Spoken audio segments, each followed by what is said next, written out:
కొత్త మద్యం బ్రాండ్లు వస్తున్నాయట. లిక్కర్ బాటిల్స్ కొత్త బ్రాండ్లు రాబోతున్నాయట. రాష్ట్రంలో బీర్లు లిక్కర్ అమ్మేందుకు 40 కంపెనీలు అప్లికేషన్లు పెట్టుకున్నాయట రాష్ట్ర ప్రభుత్వానికి, ఎక్సైజ్ శాఖకి. దరఖాస్తు చేసుకున్న వాటిలో సగం విదేశీ బ్రాండ్లు ఉన్నాయట. విచారణ తర్వాత అనుమతి, ఏప్రిల్ నుంచి విక్రయం అట. కొత్త ఆర్థిక సంవత్సరంలో రాష్ట్రంలో కొత్త మద్యం బ్రాండ్లు అందుబాటులోకి రాబోతున్నాయి. తెలంగాణలో బీర్లు లిక్కర్ అమ్మేందుకు కంపెనీల నుంచి దరఖాస్తులను ఆహ్వానిస్తూ రాష్ట్ర బెవరేజెస్ కార్పొరేషన్ లిమిటెడ్ ఇచ్చిన నోటిఫికేషన్కు దాదాపు 40 వరకు దరఖాస్తులు వచ్చినాయట.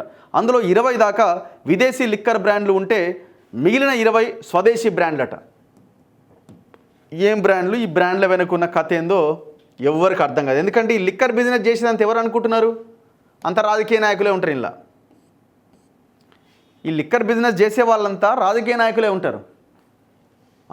లిక్కర్ మరో 10 బీర్ల కంపెనీలు ఉన్నాయట. రాష్ట్రంలో మద్యం బీర్ల అమ్మకాలకు సంబంధించి తెలంగాణ బెవరేజెస్ కార్పొరేషన్ లిమిటెడ్ గత నెల 24వ తేదీన నోటిఫికేషన్ జారీ చేసింది.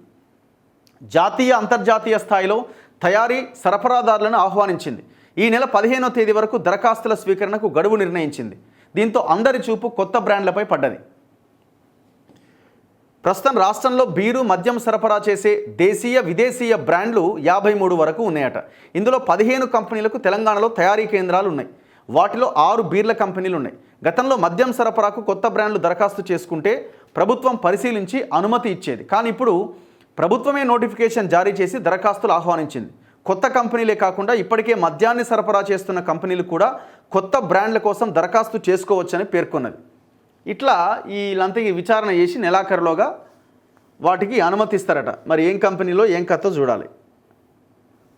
మొత్తం ఇప్పుడు ఈ లిక్కర్ లేకపోతే ప్రభుత్వం నడవడానికి అవకాశమే లేదు. ఇక ఇట్లా పైన బిల్డింగ్ నుంచి కింద దూకి చచ్చిపోయినట్టే అవుతుంది.